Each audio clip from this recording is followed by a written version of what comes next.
Can y'all hear me? Okay. All right. Imagine waking up one morning to realize that everything that you own fits into a singular backpack and the place that you once called home no longer existed. For hundreds of people in the Hattiesburg community, this isn't just imagination, this is reality. This matters to be important to us because not only does this affect the Hattiesburg homelessness families, it also affects us as a community and our own public health and safety. I became interested in this topic after researching local news articles and found out about the rise in homelessness and how new state laws in Hattiesburg are making it hard for homeless people to find safe shelters and campsites. The more research I did on this topic, the more I realized how little we understand about homelessness and the daily struggles, and we aren't in these positions ourselves. My goal for choosing this topic is to inform you all about the rise in homelessness in our community and to inform you all about the causes that contribute to homelessness, the challenges that these people face daily, and the ways our community is trying to fix this problem. Now that we understand how serious this issue is in our community, let's begin by looking at some of the causes. One of the main causes of homelessness in Hattiesburg is job loss. And according to the United States Bureau of Labor Statistics, recently listed Hattiesburg as one of 3 cities in the nation with 1.6% unemployment rates.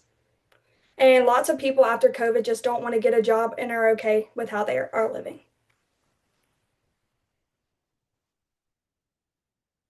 Another cause of homelessness in Hattiesburg is prices on housing not being affordable anymore. And a typical Forest County home has been listed for $217,000 and has gone up 10.6% from the previous month. And now the median home prices for Hattiesburg has risen to $279,800, which makes that $129 per square foot on the house. Knowing the causes of homelessness helps us see where the problem begins, but it's just as important to see the effects that these have on both the individual and the community. One of the main effects on homelessness, according to the WDAM news article, talks about how new laws in Hattiesburg, like the House Bill 1203, which bans anyone from camping on public property, and the House Bill 1197, which requires paid permits to camp, and both bills have been expected to cause huge effects on the homelessness.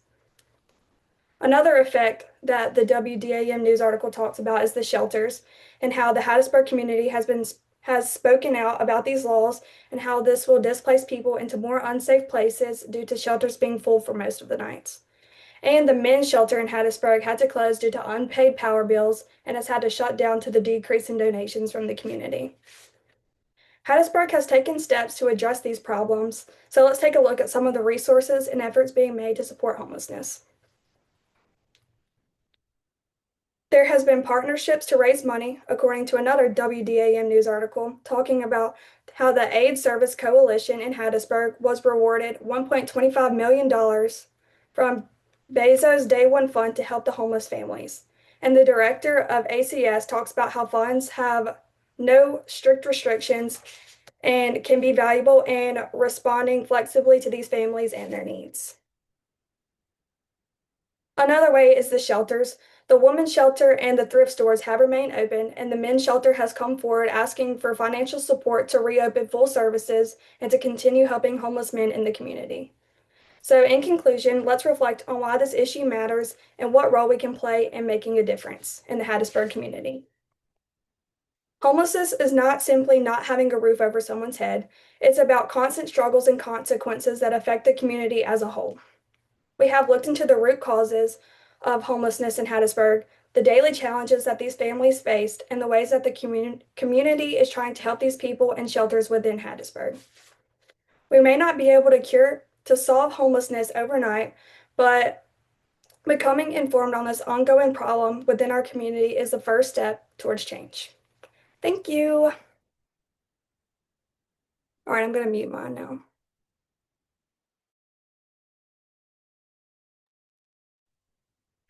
Okay. Can y'all hear me? Okay. Marriage has changed in modern times and it did not always look the same. In the past, marriage was seen as a duty. People often got married for practical reasons like money, family, status, or society expected it. Love wasn't always the main reason. Back then, women were usually expected to stay home, take care of the house and children, while men worked and earned money. Women didn't have rights, and their roles was mostly to support their husbands and families. But over time, things have changed. In modern times, women gained the right to go back to school, get jobs, and be independent. Because of this, marriage is now more about personal choice and love, not just pressure or tradition.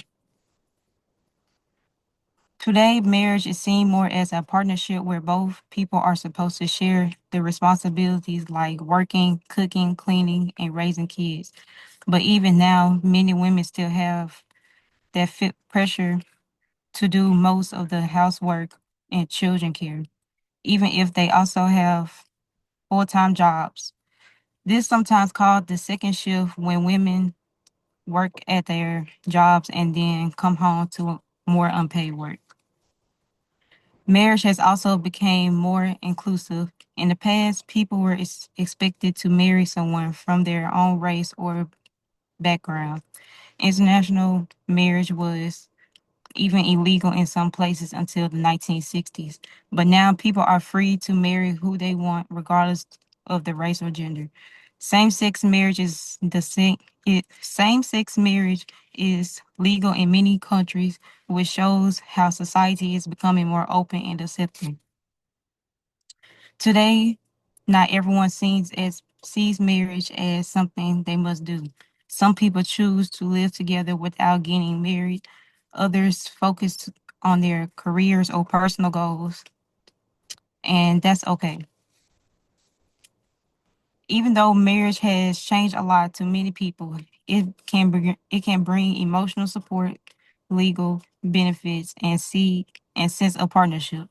For those who choose it, marriage can be a powerful way to show love and build a life with someone. In the end, marriage isn't just about traditional anymore. It's about mutual respect, love, and shared values. As our society keeps changing, marriage continues to change too, becoming more equal, more diverse, and more about personal happiness. That's it.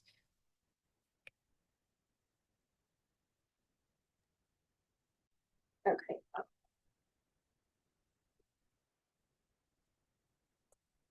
When someone says supercomputer, what is the first thought that you may have? You may think of this futuristic human-like prototype that serves as a walking internet browser. For the residents of Boxon, a Southwest Memphis community, a supercomputer means poor living conditions, health problems, or even death.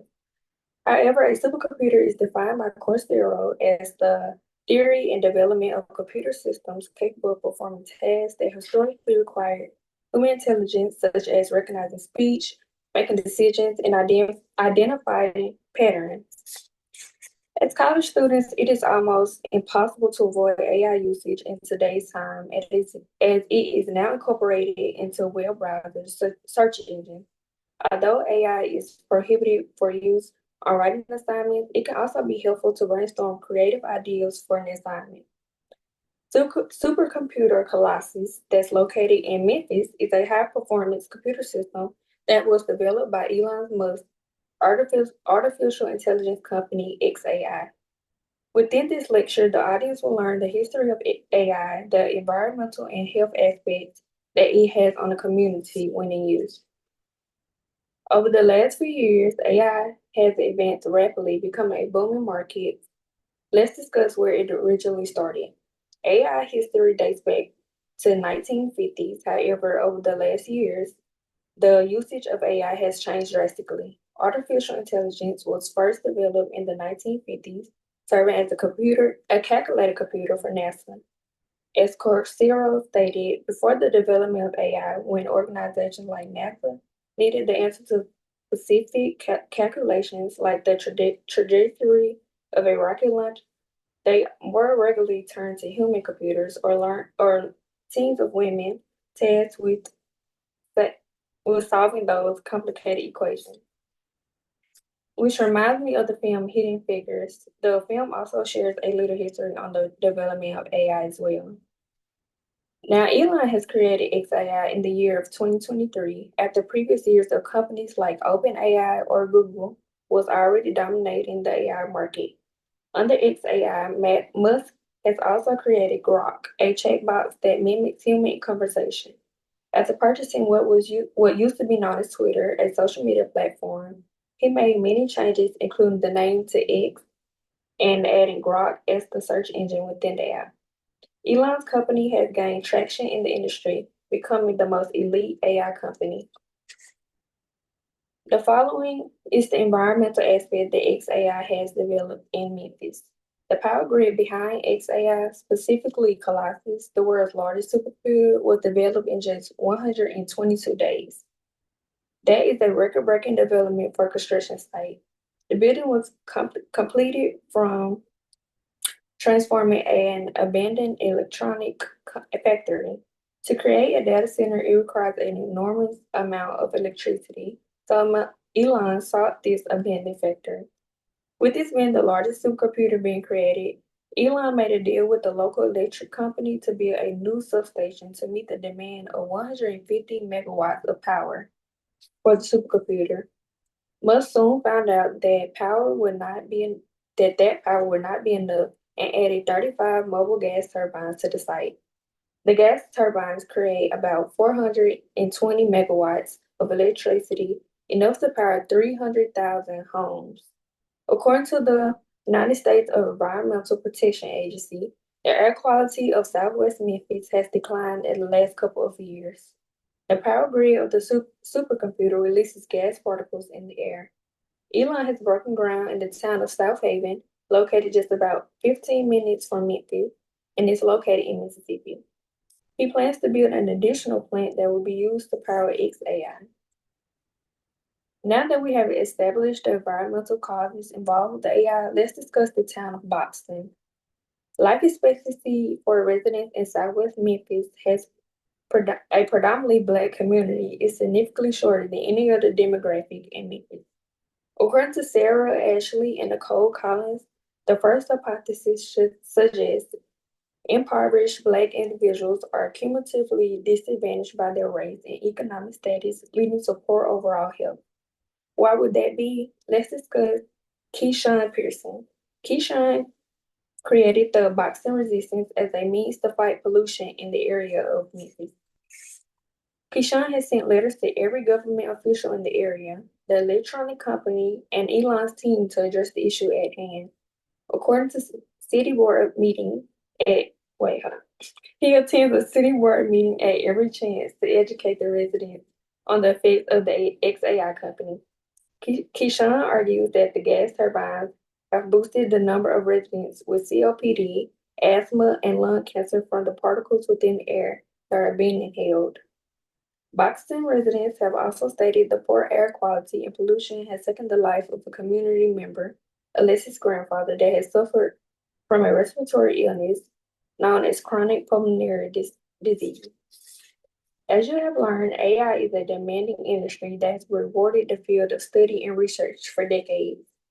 Over the last 3 years, Elon has taken the industry by storm with his speedy development of data centers for his company XAI. As stated above, there are environmental and health aspects that are affected by the rapid demand of AI. Throughout this lecture, I have informed the audience of the usage of AI that you may not think about when you find yourself needing extra help on an assignment. Next time, you may want to consider the plants and the residents of Boxton.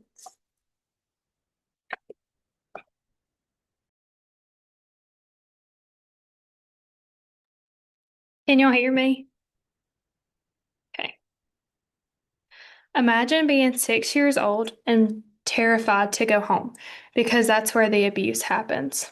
1 billion children around the world live in this fear of going home and seeing their abuser. Even though child abuse may seem non-existent or invisible, it affects millions of children and all of our society. It affects our society because millions of children and their future is affected by this abuse. Detailed research from sources and articles. I have gained awareness and insight into many forms of child abuse and effects on a child's development. Today, I will inform you about the different types of child abuse, which fall into 4 groups: physical, emotional, neglect, and sexual abuse. First, I will discuss the physical abuse and the consequences that it has on a child. Second, I will discuss the emotional abuse and its long-lasting effects. Next, I will talk about neglect and the harm that is on a child's growth and development. And finally, I will discuss sexual abuse and how it causes trauma. Let's start with physical abuse and what it entails and the consequences. Physical abuse is one of the most visible forms of abuse. Physical abuse includes hitting and harm to a child. In 2018, 4.3 million referrals were made to Child Protective Services involving 7.8 million children, according to Atkinson Fix and Fix of 2023. 17% of these children were substantiated as maltreatment cases. Long-term effects include PTSD, injuries, and chronic pain. According to Atkinson of 2023, reads that racial disparities affect children's services, which means a lot of these children that are abused did not get the help that they deserved. This all contributes to long-term physical and psychiatrical trauma. While most people can see physical abuse, they don't always see the emotional abuse, which can be just as damaging as physical. Emotional abuse is a child's emotional health and self-esteem. Emotional can include rejection, criticism, or even isolation. According to Morgan and Shin of 2025, we see that emotional abuse is overlooked when it comes to physical and sexual abuse. Research shows that emotional is just as harmful because it can lead to self-harm, anxiety, or depression. The long terms of this abuse can lead to damage of self-esteem. According to Morgan from 2025, shows us that this form of abuse is not noticeable, which leaves a lot of children to suffer without any help. Victims of this abuse often struggle as adults with depression or a sense of worthlessness. Another type of abuse that's overlooked and most common is neglect. Neglect happens when a parent does not provide a child with basic needs. Neglect is failure to provide a child with food, a home, or attention. According to Rosie Lewis of 2025, she defines that this form of child abuse is mainly kids that are hungry or dirty looking. She notes that there is a hidden neglect, that this is not as obvious as a hungry child or even a dirty child, but it's children who are often ignored in their homes, such as wealthy homes. This form can lead to developmental delay in adults and cause trust issues. A foster child described by Lewis in 2025 did not speak for 6 months because of the previous home they were in neglected them. She did not talk until she was given the proper care at her foster home. Neglect can cause emotional cognitive growth in adults. The final type of abuse is sexual abuse.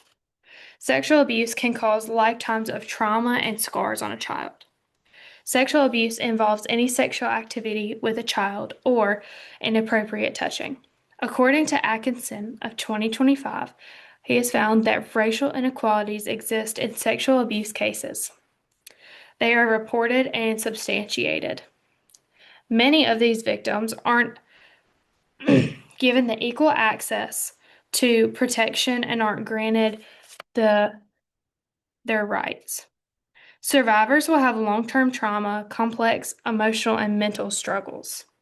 These survivors often deal with ongoing trauma of PTSD and anxiety. For the rest of their lives, they have to deal with this trauma that has come from this abuse. The Anchor program in Singapore shows that early support given to these children can improve the outcome that they have later on.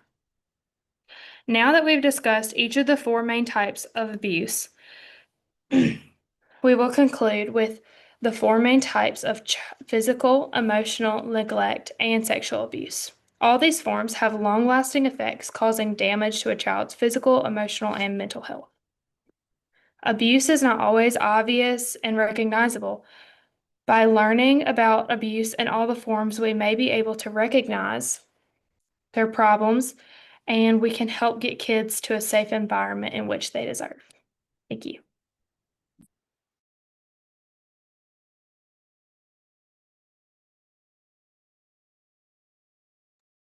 All right, can everyone hear me? All right. Imagine a loved one clinging to life in a hospital bed. The previous night, they had been in a fatal car crash. Imagine the doctors informing you that they aren't going to make it. Now, imagine it was you behind the wheel after a few drinks, insisting that you were okay to drive. This is a mindset that a lot of people have before making a horrible mistake. Some people think that could never happen to me, or I can trust myself to drive after drinking. They think they'll pay attention more than other people, but the truth is 53% of people have that exact same mindset, and 32% of all fatal crashes in the United States alone involve someone who was driving under the influence, according to recent studies in 2025. Today, I will discuss how the social, personal, and legal consequences of driving under the influence can destroy families and shatter freedom. Driving under the influence takes thousands of lives every year, destroys families, and yet somehow is treated like a joke online still. Many state people die in drunk drive crashes every year in the United States. That's one person every 39 minutes. Behind every number, every statistic documented is a story, a real human being affected by someone's selfish choice, like a mother who never comes home, a friend whose seat stays empty, or a future that ends far too soon. And yet, despite all the warnings, the campaigns, and the tragedies we hear about, people still get behind the wheel after driving or drinking. Our culture, especially social media, portrays this topic as anything but a dangerous, life altering mistake. Many influential social media stars don't talk enough about the dangers of drinking and driving. However, if you scroll through TikTok or Instagram, you'll see that many videos people claim that they're living their best lives, drinking at parties, laughing in cars, maybe even documenting their adventures while drunk. They create clips of themselves acting silly after a few drinks, and it gets hundreds and thousands of likes.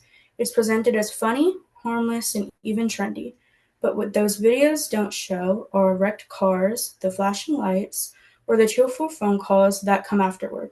Social media has a way of glamorizing risky behaviors, turning real danger into a kind of performance. And young people who are still figuring out who they are and what's acceptable are watching. And that's where peer pressure steps in. When you're young, belonging matters. You want to fit in, to be part of the fun, to not seem like the boring one. Maybe your friends tell you that it's fine and that you'll be okay to drive after a couple of drinks, but that everyone does it. Maybe you're pressured to drink because someone says you'll be more fun if you do.